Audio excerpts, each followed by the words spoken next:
So progress is moving along on the stand for the Dark Shadows Wolfman. What I did is, this alone by itself is not a very impressive piece. It's very small, doesn't give much room. But what I decided to do is use this placard that I got from Hobby Lobby for $1.50. I traced out the piece, and then using my chisels, I dug it out, and now I can put this in like this. The idea is to make a type of pathway with this piece embedded in it, and then I'll make some grass and dirt around it, and then I'm trying to think of probably putting like a cemetery wall here out of some styrene. I just gotta find some. I have an idea what to use. I just gotta get my hands on some, but for now, this, like I said, embedded in here, it gives it a nice, I think, a nice bit of a rise. It's not a full, like it was before. So that's where that is, and we'll keep going from there. So be right back. Hey guys, welcome back. We are going to take a look at my 2014 Halloween build, in which I am doing the werewolf from the hit TV show Dark Shadows.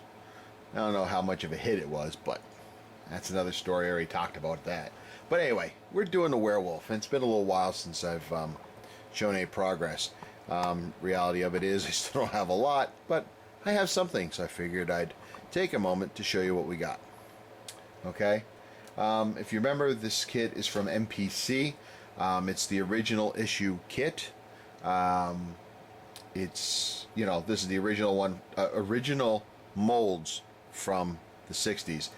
This kit here is a repop, but again, using the same mold, so it's not like it's any better.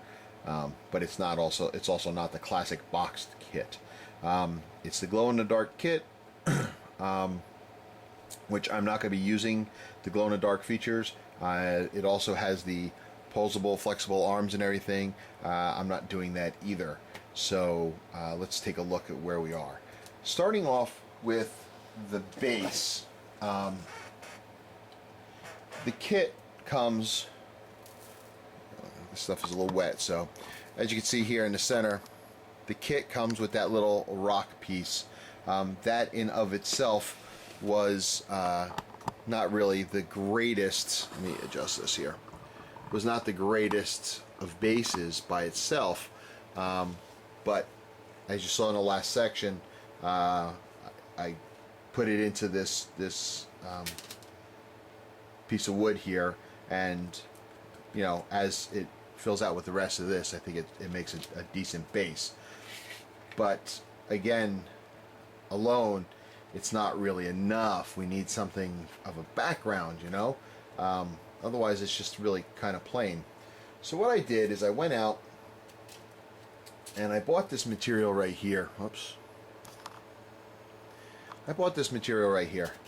This is, if you ever gotten flower arrangements for your significant other, if it's a larger one, in the middle of the vase, usually there was this green material that all the flowers stuck into, and it was very absorbent for water and everything. And that's what this is. It's that green, dense foam material.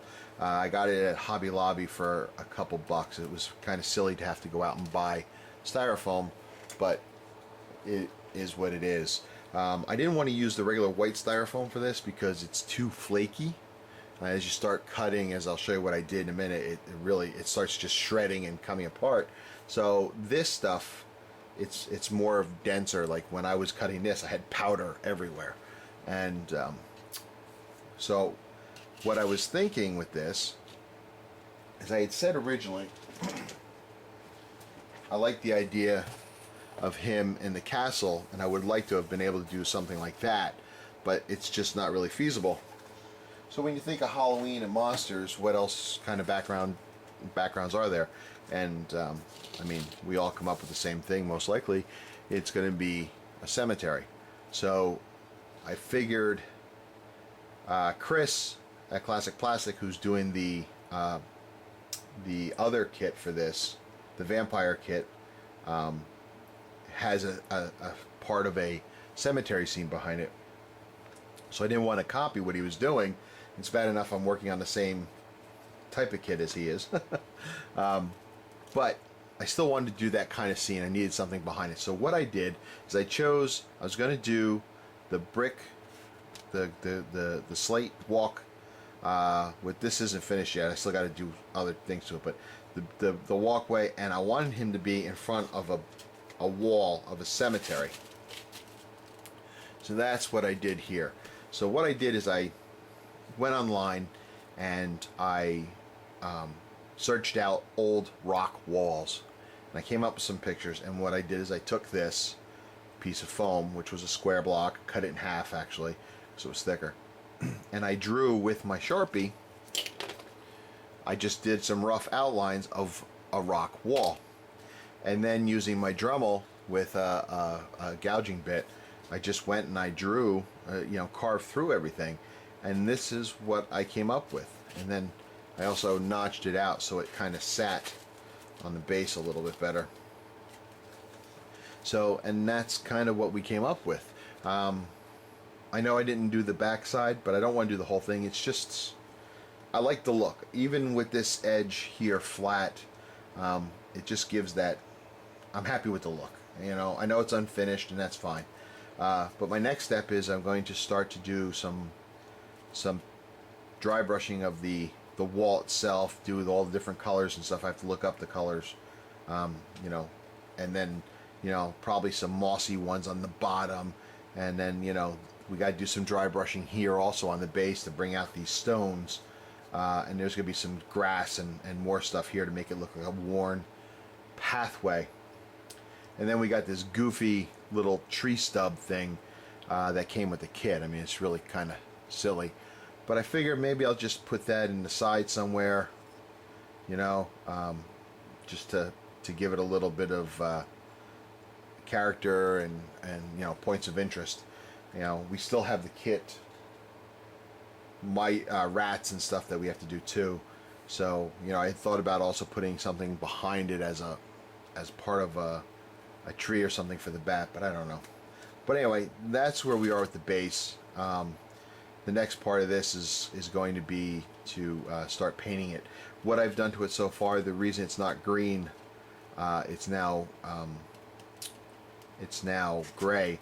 What I did, because this stuff is really flaky if you ever decide to use this, it's really kind of a neat material. But what I did is I used the Scenic paint, the white paint. It's very liquidy. I put that in a spray gun, not a spray gun, but a spray bottle, and I sprayed this thing. I mean, saturated this thing in order to get it to soak in and to give me a hard surface. And once that dried overnight, I then primed the hell out of it with primer. It still soaked a lot of it up, but in the end now, I got something that really doesn't flake off like it did before. If I did this with the raw material, it would just flake all over. So that's where that is. That's where we're going with that. Now, looking at the werewolf, two halves here put together. There's a front half and a back half. I put them together, and at the time, I knew it was an ill-fitting kit. I really did. But at the time, I took my time. I used the Tester's gel glue, and I did the edges, and I lined them up real good, and I applied pressure, put some clamps on it and everything. And wouldn't you know it, the next day when I came, it all shifted, and I had these huge steps all along his arms and legs. So that was a problem. It took a lot of sanding, and I lost some detail here, but I'm hoping when I do the painting it won't be so noticeable. You can also see here how the holes don't quite line up. It's just really an ill-fitting kit. And because I was struggling so much to try to get these seams to line up so well, I didn't put the arms on at the time. Okay, now if you know the kit, they've got these big posts and lugs on here that fit in here like a mushroom. We'll say a big overgrown mushroom, and it allows the arms allows the arms to move and everything. I knew I was going to sacrifice those because they would just get in the way of all the sanding also that had to be done. So I lopped them off. Also on the feet, which are back here, there was also some balls on the edge of the feet. Sorry. There was also balls at the end of that post. In other words, so when you sandwiched the foot in the body, it would be stuck there, and it wouldn't come out. Again, I didn't put these in here because I didn't want them to get in the way when I was working with the body, because it's just so much handling and so much filing and sanding and grinding. I mean, actually, there was grinding. I had to take my Dremel and actually grind some of these steps down because it was just horrendous, and I still got more work to do. Some gaps, not gaps, but still ill-fitting pieces here. So that said, I made my life more difficult by cutting these parts off, especially the arms, but that's life. Now, for the arms, it comes with four arms, huh? No, it comes with 4 different arms, not counting the glow-in-the-dark arms. Okay, but they're all at an angle like this, so there's not much of a drastic difference. But I chose the 2 that I got here. I thought they were the best. Plus, they're the ones I was able to get the better seam work on, because the same thing happened when I glued these together. I thought I had them lined up very well, but when I put the clamps on them overnight, they shifted, and again there were some big gaps. But now I've got these flat surfaces to flat surface, and it's going to be very difficult to get these to stay in place. So what I did is I took these brad nails right here, as you can see, drilled some holes, put the brad nails in, and I glued them in place. Okay? Now what I'm going to do is I had already done this prior, is I marked the location of where the position I want this arm. So now what I'll do is I will drill holes on this end of the body where those brad nails will fit in there, slide it into place. I'll get what I want, the location lined up, fill in with putty, and I'll have his arms locked into place. So that should work out fairly well. And then this one is going to go a little bit like that, but that's what we're going to do. So the next step is going to drill holes in the body to meet these brads. I'll put them in place, glue the heck out of that, and really try to get some, I guess I'm going to try like some liquid glue, something like this, Tenax. I think this stuff will be good, because what it'll do is it'll really soften these edges, the surface here, and actually bond them together, weld it together. Well, it even says it on here. Space age plastic welder. So I'm hoping that'll work. As for the feet, like I said, I cut those balls off there, but still, they just kind of slide into place, and I mean, they're not going anywhere. So that should work just fine like that. Okay, so when we're done, our Wolfman should sit just like that, and he'll have a little bit of a backdrop. He's a little taller obviously, but it should give him some sort of eerie look. And that's about it. Oh, one other thing I can show you real quick. What I did, one of the other things I didn't like about this kit was the fact that the head on this figure was so damn big. He looked like he belonged in Mardi Gras in New Orleans. And here it is here. you put his head on, I mean, it's huge. His head is huge. So when I went out and got this, I also bought the resin head, as I showed you earlier, and you can see the difference in size. This head is definitely a lot, not really a lot smaller, but it really does make a difference. It's skinnier.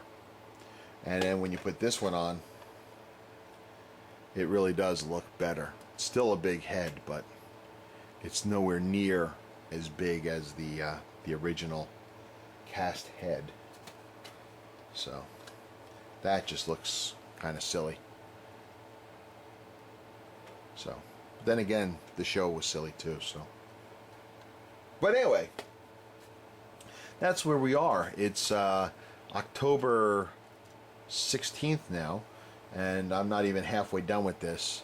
I'll be lucky if I get it done for Halloween, but it's still a fun build. It's just taking the seams and the fit issues have taken me more time. And of course I was struggling with what to do for a base. But that's kind of coming together slowly but surely. I still got to work on it and make it look like a deserted, desolate, eerie kind of place. So, but anyway, guys, that's it for now. Until next time, be strong.